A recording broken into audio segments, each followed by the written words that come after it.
Hello and welcome back to my YouTube channel जिसका नाम है सुमित सर बीपीएससी टीचिंग। दोस्तों आज की जो ये वीडियो होने वाली है वो मेरी तरफ से एनवायरनमेंट स्टडी की अंतिम वीडियो है। इससे पहले दोस्तों मैं अपने चैनल पर 5 वीडियो और करवा चुका हूँ। दोस्तों इससे पहले मैं अपने चैनल पर कुल आपको 5 वीडियो करवा चुका हूँ। कितनी 5 वीडियो। और दोस्तों आज की ये एक वीडियो, कुल मिला के मैं मात्र 6 वीडियोज़ में पूरा का पूरा पर्यावरण और पारिस्थितिकी आपका जो सब्जेक्ट है वो मैंने ख़त्म कर दिया है। दोस्तों मैं नहीं चाहता कि आपको मैं 50 वीडियो कराऊं और वो 50 वीडियो से आप जब दोस्तों नोट्स बनाओ तो इतना बड़ा नोट्स हो जाए कि आप जो एग्ज़ाम से पहले पढ़ नहीं पाओ। तो मैं ऐसा नहीं करवाता हूँ, मैं बहुत ही शॉर्ट नोट करवाता हूँ, एकदम ऑथेंटिक और जेन्युइन चीज़ें ही पढ़ाता हूँ। तो दोस्तों जो 5वीं वीडियो मैंने आपको कराई थी वहाँ दोस्तों मैंने आपको यहाँ तक करवा दिया था। महासागरों और तटीय पारिस्थितिक तंत्रों द्वारा ग्रहण किए गए कार्बन को कहा जाता है दोस्तों ब्लू कार्बन। ठीक है दोस्तों, क्या कहा जाता है? Blue carbon. जो भी आपके दोस्तों तटीय पारिस्थितिक तंत्र हैं, महासागर हैं, ठीक है, आपके जो जितने भी जो जलीय पारितंत्र हैं उनके जो किनारे हैं, प्लस जो आपकी दलदलीय भूमि है, आर्द्र भूमि है, वो दोस्तों वातावरण से क्या करती हैं? वातावरण से कार्बन को अवशोषित कर लेती हैं। और वो जिस कार्बन को अवशोषित करती हैं तो उसी कार्बन को क्या कहा जाता है? Blue carbon. चलिए दोस्तों, अगर बात करें पारिस्थितिक निकेत शब्द किसने दिया? तो जोसेफ ग्रेनेल। ठीक है। पारिस्थितिकी संक्रमण शब्द किसने दिया? तो जॉन बेनेट। मैं आज सुपर फास्ट स्पीड में चलूँगा। और दोस्तों मैं आज आपको एक बात और बता दूं कि जितने भी आप जो ये प्रश्न देख रहे हैं, एक एक प्रश्न दोस्तों 5-5, 6-6 एग्जामों में पूछा गया है। एसएससी में भी पूछा गया है, रेलवे में भी पूछा गया है, आपके डिफेंस में भी पूछा गया है, बीपीएससी में भी दोस्तों कहीं कहीं पूछा गया है। और दोस्तों आपके कई विभिन्न एग्जामों में ये एक एक क्वेश्चन पूछा गया है। तो आप समझ सकते हैं कि एक एक क्वेश्चन दोस्तों कितना ऑथेंटिक है। ठीक है। और दोस्तों इसी में से आपको मैं बीपीएससी टीआरई में पूछे गए प्रीवियस क्वेश्चन भी दिखाऊंगा, क्योंकि ये दोस्तों बीपीएससी टीआरई में भी यहीं से क्वेश्चन पूछे जाते हैं। अब ये क्वेश्चन दोस्तों एक एक क्वेश्चन मैं कहाँ कहाँ से उठा के लाया हूँ, ये दोस्तों आप समझ सकते हो कि मैं आपके लिए इतनी ज़्यादा मेहनत करता हूँ कि मैं दोस्तों आपको गागर में सागर देने का प्रयास करता हूँ। ठीक है दोस्तों, चलिए। तो दोस्तों मानव गतिविधियों से परिवर्तित पर्यावरण कहलाता है आपका एंथ्रोपोजेनिक पर्यावरण। अगर मानव गतिविधियों से कोई भी चीज़ अगर होती है तो वो कहलाती है एंथ्रोपोजेनिक। जैसे अगर मानव द्वारा कोई भी प्रदूषण फैल रहा है, मानव जनित प्रदूषण को कहते हैं एंथ्रोपोजेनिक प्रदूषण। ऐसे ही दोस्तों अगर मानव गतिविधियों से कोई भी पर्यावरण परिवर्तित होता है तो वह कहलाता है एंथ्रोपोजेनिक पर्यावरण। चलिए, स्वच्छ जल समुदाय में लैंटिक आवास का उदाहरण आपके जलीय पारितंत्र जैसे कि तालाब, दलदल, झील, ठीक है, पोखर, तलैया, ये सब आपके क्या है? लैंटिक आवास के उदाहरण है। चलिए, स्थलीय पारिस्थितिक तंत्र में हरे पौधे सूर्य के प्रकाश का लगभग कितना प्रतिशत अवशोषित करते हैं? तो मात्र 1%। आप सपोज करो कि अगर सूर्य 100% एनर्जी दे रहा है तो पौधे मात्र 1% ही उसका यूटिलाइज कर पाते हैं। जीवाश्म ईंधन कोयला और पेट्रोलियम है। जीवाश्म ईंधन आपके हुआ जैसे कि कोयला और पेट्रोलियम, ये दोस्तों आपके गैर नवीकरणीय संसाधन है। अगर ये एक बार ख़त्म हो गए तो इनको नवीकरण इसको नहीं किया जा सकता। कोयला और पेट्रोलियम का निर्माण होता है जीवित प्राणियों के निम्नीकरण से। दोस्तों आज से करोड़ों अरबों वर्ष पहले बड़े बड़े जीव जंतु, बड़े बड़े जैसे आपके जो जीव हुए वो मर गए, दब गए, और जो बड़े बड़े आपकी वनस्पतियाँ, पौधे हुई, दब गई, और वही दोस्तों आपके क्या बन जाती हैं? वही आपके गाढ़ा चिपचिपा पदार्थ बन जाती हैं। वही पदार्थ दोस्तों ज़मीन से जब ये आपकी जो प्राप्त होता है उसी को जीवाश्म क्या के वो दोस्तों आपके जीवाश्म ही है, क्योंकि जीवों का अस्म यानी जीवों का ही अस्म है दोस्तों। और इसको प्रभाजी आसवन की विधि द्वारा बड़ी बड़ी फैक्ट्रियों में क्या किया जाता है? फिल्टर किया जाता है। वहीं से आपके पेट्रोलियम निकलता है, वहीं से आपके डीजल निकलता है, वहीं से आपके दोस्तों मोम भी निकल आता है, वहीं से आपके मिट्टी का तेल, कैरोसिन, ये सब दोस्तों आपके वहीं से निकलता है। ठीक है। चलिए, अब इसके बाद में हम दोस्तों बात करते हैं वे संसाधन जो एक निश्चित प्रक्रिया द्वारा पुनः प्राप्त किए जा सकते हैं। अब आपको पता है कि जो संसाधन निश्चित प्रक्रिया द्वारा फिर से प्राप्त किए जा सकते हैं उनको कहलाते हैं चक्रीय संसाधन। जैसे कि आपके जल दोस्तों आपके पानी बरसता है, ज़मीन पे गिरता है, ज़मीन से पानी रिस के फिर से भूजल में पहुंच जाता है, भूजल से हम लोग उसका यूज करते हैं, वो फिर से वाष्पित होकर कहाँ चला जाता है? आसमान में। तो ये दोस्तों जल का है चक्रण। ठीक है, ये दोस्तों जल का है चक्रण। इसके बाद परमाणु विखंडन है। परमाणु विखंडन दोस्तों आपके हैं नवीकरणीय ऊर्जा के स्रोत। ठीक है, आपको पता होगा कि जो परमाणु जो बम होता है उसमें दोस्तों क्या होता है कि वो दोस्तों आपके अनियंत्रित विखंडन के प्रक्रिया पर होता है, अनियंत्रित विखंडन। तो दोस्तों परमाणु क्या करता है, परमाणु अगर ख़त्म हो जाता है तो हम परमाणु को फिर से बना सकते हैं। इसलिए दोस्तों परमाणु जो ऊर्जा है, परमाणु विखंडन, वो दोस्तों आपके नवीकरणीय ऊर्जा का स्रोत है। चलिए, बायोगैस का उत्पादन बायोमास से किया जाता है। और दोस्तों ये जो बायोमास से जब उत्पादन किया जाता है तो वो प्रक्रिया दोस्तों आपकी अवायवीय किण्वन द्वारा होती है। अवायवीय दोस्तों किण्वन आपके वायु की अनुपस्थिति में होता है, ठीक है। वायु की अनुपस्थिति में जो किण्वन होता है उससे ही दोस्तों बायोगैस का उत्पादन बायोमास से किया जाता है। चलिए, आज दोस्तों थोड़ा सुपर फास्ट चलेंगे क्योंकि ये दोस्तों आपके एनसीईआरटी प्लस एससीईआरटी प्लस दोस्तों आपके ये लूसेंट, ये दोस्तों 4-5 का ये दोस्तों आपके निचोड़ है, ये 4-5 का निचोड़ है। और हर एग्जाम में क्वेश्चन यहीं से पूछा जा सकता है दोस्तों। बीपीएससी ही नहीं, अब तो बीपीएससी 6 to 8 में, बीपीएससी 1 to 5 में, टीजीटी पीजीटी में भी दोस्तों आपको यहीं से जीएस वाले पोर्शन में आपको क्वेश्चन देखने को मिलेंगे। चलिए दोस्तों आगे बात करते हैं। बायोडीजल उत्पादन के लिए सबसे उपयुक्त पौधा है जेट्रोफा। ये दोस्तों आपके पूछा गया है टीआरई 1 में, शायद टीआरई 1 में या टीआरई 2 में दोस्तों आपके क्वेश्चन पूछा गया है। अब आप देख सकते हो दोस्तों कि प्रीवियस ईयर क्वेश्चन भी दोस्तों आपको यहीं से देखने को मिल रहे हैं। वे पदार्थ जो जैविक प्रक्रिया द्वारा टूट जाते हैं कहलाते हैं जैव निम्नीकरण पदार्थ। जैव निम्नीकरण पदार्थ दोस्तों, जैव निम्नीकरण पदार्थ वो होते हैं जिनका प्रकृति में स्वतः ही निम्नीकरण हो जाता है, जो कि जिनका विघटन प्रकृति में खुद ही हो जाता है। जैसे दोस्तों आपके अंडे के छिलके, केले के छिलके, आलू के छिलके, ठीक है दोस्तों, इत्यादि आपके। चलिए दोस्तों अब बात करते हैं सौर ऊर्जा पर 100% चलने वाला भारत का पहला केंद्र शासित प्रदेश है दीव, जो दमन दीव है ना दोस्तों आपका, वही, ठीक है। केंचुआ की सहायता से जैव निम्नीकरण कचरे को जैविक खाद्य में परिवर्तन करने की विधि कहलाती है वर्मी कंपोस्टिंग। और ये दोस्तों आपकी ये टीआरई में पूछी गई है कि वर्मी कंपोस्टिंग में किस जीव का प्रयोग होता है। तो दोस्तों वर्मी कंपोस्टिंग में आपकी केंचुआ का, जो केंचुआ होता है, केंचुआ दोस्तों आपके एनिलिडा संघ का एक प्राणी है। चलिए, क्योटो प्रोटोकॉल को जापान के टोक्यो में अपनाया गया था। दोस्तों क्योटो प्रोटोकॉल आपके सीएफसी उत्पादन यानी दोस्तों आपके ग्रीन हाउस गैसों से संबंधित था। और ये दोस्तों आपके 1997 में आपके इंट्रोड्यूस हुआ था, और जबकि ये लागू हुआ था 16 फरवरी 2005 को। पर्यावरण अध्ययन के संदर्भ में CER क्या है दोस्तों? टीआरई आपका क्या करता है? टीआरई क्या करता है? टीआरई दोस्तों आजकल आपके फुल फॉर्म पूछने का बड़ा ही शौकीन हो गया। तो फुल फॉर्म CER की होती है certified emission reduction. Carbon credit की अवधारणा उत्पन्न हुई थी क्योटो प्रोटोकॉल में, जो कि आपके 1997 में हुआ था। राष्ट्रीय जल मिशन शुरू किया गया था 2008 में। चिपको आंदोलन दोस्तों 1973 में शुरू हुआ था। ये दोस्तों आपके वनों की कटाई को रोकने के लिए चिपको आंदोलन चला था 1973 में दोस्तों आपकी गढ़वाल वाले क्षेत्र में। और इसका नेतृत्व किया था सुंदरलाल बहुगुणा ने। और सुंदरलाल बहुगुणा ने इस चिपको आंदोलन में एक नारा दिया था कि पारिस्थितिकी स्थायी अर्थव्यवस्था है। अंतर्राष्ट्रीय प्रकृति संरक्षण संघ, जिसको कहते हैं IUCN, की स्थापना हुई थी 1948 में। और इसका मुख्यालय है मेरे भाई मेरे दोस्तों ग्लैंड, जो कि आपके स्विट्जरलैंड में है। चलिए, राष्ट्रीय वन रोपड़ एवं पारिस्थितिकी विकास बोर्ड की स्थापना की गई थी 1992 में। 1992 में मेरे भाई मेरे दोस्तों आपका रियो सम्मेलन हुआ था, जिसको दोस्तों आपके पृथ्वी सम्मेलन भी कहते हैं, जो कि आपके जैव विविधता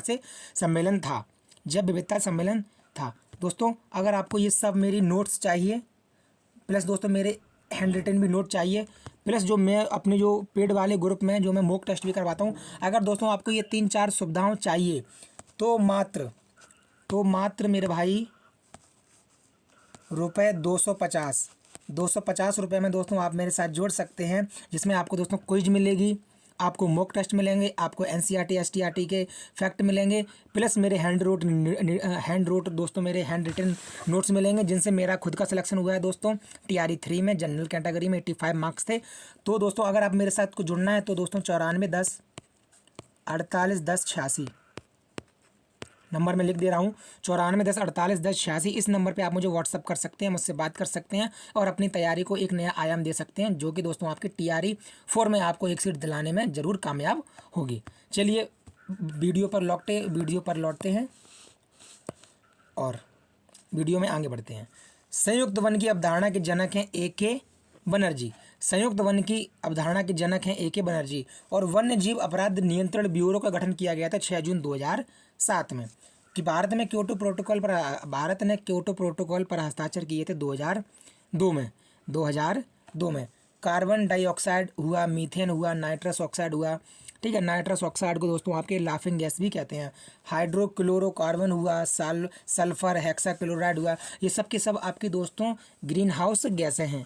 ये सब के सब आपकी ग्रीन हाउस गैसें हैं जो कि वायुमंडल को क्या करती हैं, गर्म करती हैं, जिससे दोस्तों आपके ग्लेशियर पिघल रहे हैं, और ग्लेशियर पिघलने की वजह से आपके समुद्र का जल स्तर भी बढ़ रहा है, जिससे कि कई जो समुद्र तटीय जो राजधानियाँ, जो देश हैं, शहर हैं, वो दोस्तों डूब रहे हैं। सतत विकास की अवधारणा, सतत विकास की अवधारणा प्रस्तुत की गई थी ब्रेटलैंड रिपोर्ट में। किस रिपोर्ट में? ब्रेटलैंड रिपोर्ट में सतत विकास की अवधारणा बताई गई थी, और ये ही सतत विकास दोस्तों आपकी 1987 में ये रिपोर्ट आई थी। भारतीय पशु कल्याण बोर्ड की स्थापना की गई थी 1962 में। स्वच्छ भारत मिशन शुरू किया गया था अक्टूबर 2014 में, ये कई बार आपसे पूछा गया है। जलवायु परिवर्तन के लिए राष्ट्रीय कार्य योजना 2008 में प्रकाशित की गई थी, ठीक है। ये भी क्वेश्चन पूछा गया है, जलवायु परिवर्तन के लिए राष्ट्रीय कार्य योजना कब शुरू की गई थी? 2008 में। अब देखो पूरे दोस्तों पूरे विश्व में एक दिन मनाया जाता है अर्थ आवर। तो जो पूरे साल में जो 365 दिन होते हैं, उन 365 दिनों में दोस्तों एक दिन, एक निश्चित दिन को चूज किया जाता है, और उसमें क्या होता है, उसमें 1 घंटे के लिए पूरा विश्व अपनी अपनी लाइट मतलब विद्युत का यूज बंद कर देता है। तो उसी 1 घंटे को दोस्तों कहते हैं अर्थ आवर। उसी 1 घंटे को कहते हैं अर्थ आवर। और ये दोस्तों आपके विश्व वन्यजीव कोष के द्वारा मनाया जाता है। और ये दोस्तों आपके 2007 में बात ये लॉन्च हुई थी। अर्थ आवर के लिए 1 घंटे के लिए पूरी इलेक्ट्रिसिटी बंद कर दी जाती है पूरे विश्व में, इसी को कहते हैं अर्थ आवर। 2007 से ये प्रारंभ हुआ था। राष्ट्रीय पर्यावरण इंजीनियरिंग अनुसंधान संस्थान, ये पूछा गया है आपके टीआरई में पूछा गया है, और इसको कहते हैं शॉर्ट में नीरी, और नीरी आपके महाराष्ट्र के नागपुर में स्थित है। वन जैव विविधता संस्थान, जिसको शॉर्ट में कहते हैं FIV, ये आपके हैदराबाद में स्थित है, ठीक है। चलिए, यूनेस्को द्वारा मानव एवं जीव मंडल कार्यक्रम की शुरुआत की गई थी 1971 में। मगरमच्छ परियोजना आपकी 1975 में चलाई गई थी। टाइगर परियोजना 1973 में चलाई गई थी, ठीक है। इसके अलावा हाथी परियोजना 1972 में चलाई गई थी, ठीक है। आपको ये सब बातें याद रखनी। गिद्ध परियोजना 2001 में चलाई गई थी। मगरमच्छ परियोजना 1975 में चलाई गई थी। चलिए, इसके बाद हम लोग आगे बढ़ते हैं। अपशिष्ट प्रबंधन की प्रक्रिया में पहला स्तर है पृथक्करण। ये आपसे पूछा गया था, आपको याद होना चाहिए। खतरनाक अपशिष्ट के निस्तारण की सर्वोत्तम विधि है कि खतरनाक अपशिष्ट को क्या करें, जला दें। पहले के लोग इसको क्या करते थे, पहले के लोग इसको पानी में बहा देते थे, तो उसी पानी में बहाने की वजह से जल प्रदूषण हो जाता था, और उसी पानी की वजह से आपको इटाई और जितने भी आपके आर्सेनिक हुआ, आपके नाइट्रेट हुआ, तो ये क्या है, ये आपकी खतरनाक अपशिष्ट है। तो डायरेक्ट दोस्तों इसको जला देना चाहिए। वायुमंडल में ओजोन का स्तर कम होना शुरू हुआ था 1980 से। ग्रीन हाउस गैसों की अवधारणा प्रतिपादित की गई थी जोसेफ फुरियर द्वारा। अब देखो दोस्तों, वायुमंडल में जो ओजोन का स्तर शुरू हुआ था 1980 से, इसीलिए तो दोस्तों 1987 में आपके ओजोन परत के संरक्षण के लिए पहला अंतर्राष्ट्रीय कन्वेंशन रखा गया, मॉन्ट्रियल प्रोटोकॉल, ठीक है। इतना दोस्तों आपको याद होना चाहिए। हमारे दिन प्रतिदिन की गतिविधियां द्वारा उत्पादित ग्रीन हाउस गैसों की मात्रा को कहा जाता है कार्बन फुटप्रिंट। हम दोस्तों दैनिक जो क्रियाओं में जो भी हम ग्रीन हाउस की दोस्तों हम जो मात्रा को कर रहे हैं उत्पादन, उसको दोस्तों कहते हैं कार्बन फुटप्रिंट। कार्बन मोनोऑक्साइड, जो कि आपको इसका रासायनिक फॉर्मूला, कार्बन मोनोऑक्साइड दोस्तों अधजलीय जीवाश्म ईंधन से उत्पन्न होती है, और ये आपके ब्लड में घुल जाती है। इससे दोस्तों मृत होने का खतरा, इससे जान जाने का खतरा भी रहता है। कार्बन मोनोऑक्साइड मनुष्यों के लिए एक प्रदूषण है, क्योंकि यह अपक्रिया करता है हीमोग्लोबिन के साथ, और हीमोग्लोबिन दोस्तों आपके ब्लड में पाया जाता है। सल्फर डाइऑक्साइड प्रदूषक सूचक है लाइकेंस की अधिकता की वृद्धि का। दोस्तों अगर कहीं लाइकेंस की, अगर दोस्तों जो आपके लाइकेंस होते हैं, ठीक है, जैसे आपके शैवाल होता है, लाइकेन होता है, वैसे दोस्तों आपके जो लाइकेन होता है, अगर दोस्तों किसी स्थान पर लाइकेन की वृद्धि हो जाए, तो दोस्तों वो सल्फर डाइऑक्साइड का प्रदूषण, आप समझ जाइए कि वहाँ सल्फर डाइऑक्साइड बहुत ही अधिक मात्रा में प्रदूषित है। चलिए, एस्बेस्टस एक खनिज फाइबर है जो प्रदूषित कर सकती है जल और वायु दोनों को। एस्बेस्टस एक खनिज फाइबर है जो कि प्रदूषित कर सकती है जल और वायु को, यानी जल प्रदूषण और वायु प्रदूषण दोनों के दोनों फैला सकती है। जल में पोषक तत्वों के संवर्धन द्वारा किसी झील की प्राकृतिक उम्र बढ़ना कहलाता है। क्या कहलाता है? यूट्रोफिकेशन।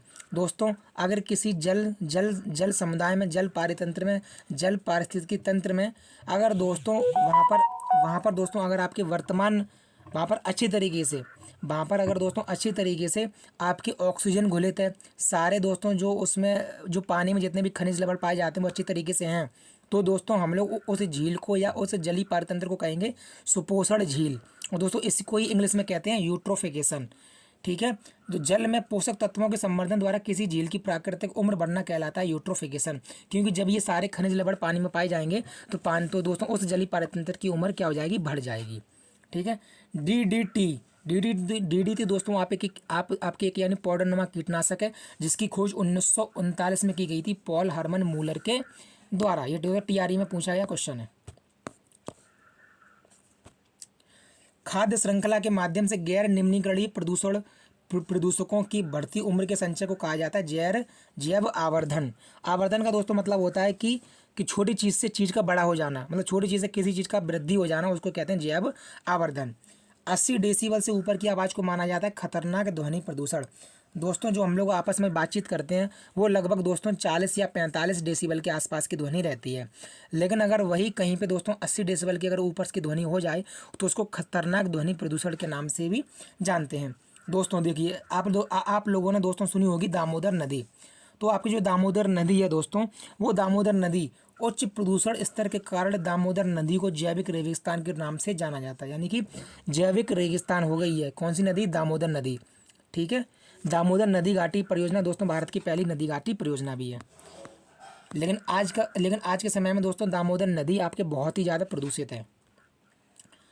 गोबर और कचरे को वर्मी कंपोस्ट में बदलने की एक अभिनव विधि सबसे पहले सुखेत मॉडल किस नाम से जानी जाती थी? सुखेत मॉडल। सुखेत मॉडल क्या था? गोबर और कचरे को वर्मी कंपोस्ट में बदलने की एक यानी सबसे नवीनतम विधि थी जिसका नाम था सुखेत मॉडल, जो कि दोस्तों आपके पहली बार लागू की गई थी बिहार जिले में। ये दोस्तों आपके बिहार स्पेशल का भी क्वेश्चन है, अच्छे से इसको पढ़ लीजिए।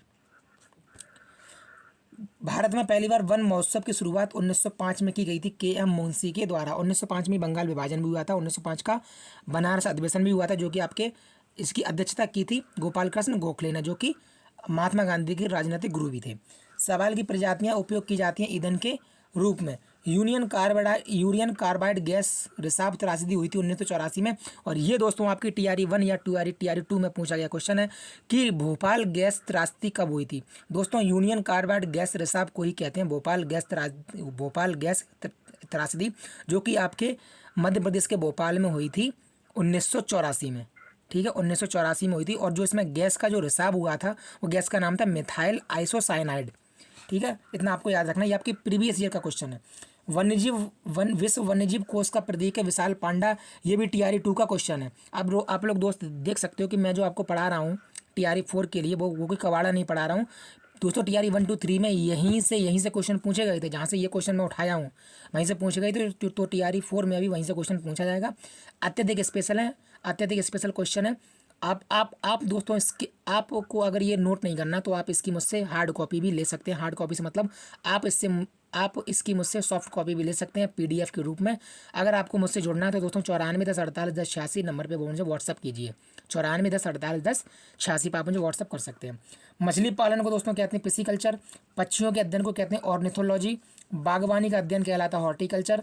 रेशम के कीटों का पालन कहता है सेरिकल्चर। ठीक है, और इसके अलावा एक किताब है टुमारोज डाइवर्सिटी यानी कल की जैव विविधता। ये किताब लिखी गई है वंदना सिवा के द्वारा। ईपीए की फुल फॉर्म होती है एनवायरमेंटल प्रोटेक्शन एजेंसी। एनपीए की फुल फॉर्म होती है national environment authority. Green peas international का मुख्यालय एम्स्टर्डम में, ये आपकी PYQ है। ग्रीन डेवलपमेंट के लेखक हैं विलियम एंड एडम्स। वृक्षों की कटाई पर प्रतिबंध लगाने वाला विश्व का पहला देश था नॉर्वे। ठीक है, चलिए। राष्ट्रीय ध्रुवीय एवं महासागर अनुसंधान केंद्र आपके गोवा में है। और साथ में भारतीय अंटार्कटिका अध्ययन केंद्र गोवा में है। दोस्तों अंटार्कटिका क्षेत्र में विश्व का पहला वायुमंडल वातावरण अनुसंधान केंद्र चीन के द्वारा हाल ही में लगाया गया है। मोस्ट इंपोर्टेंट क्वेश्चन है, ये भी आप याद रखना। अब दोस्तों 9410481086 इस नंबर पे आप मुझे व्हाट्सअप करके मेरे सारे के सारे नोट्स दोस्तों आप लोग ले सकते हो, मेरे साथ आप लोग जुड़ सकते हो। और दोस्तों TRE 4 में आप एक बिहार में टीचर बनने के काबिल हो जाएंगे अगर आप मेरे साथ जुड़ जाएंगे। मात्र दोस्तों कौड़ियों के भाव में मात्र 250 रुपये में मैं आपका सहयोग करूंगा। जब तक आपका पेपर नहीं हो जाएगा तब तक आपको हर मैं नोट्स दूंगा, जिससे मेरा खुद का सिलेक्शन हुआ है। तो चलिए दोस्तों, मिलते हैं अगली वीडियो में, और तब तक अपना ख्याल रखें और वीडियो को अच्छी तरीके से देखते रहें। और दोस्तों, अगर आप चैनल पर नए हो, चैनल को लाइक नहीं किया हो, मतलब चैनल को सब्सक्राइब नहीं किया हो, चैनल को सब्सक्राइब कर दें। वीडियो को लाइक नहीं किया हो तो वीडियो को लाइक कर दें।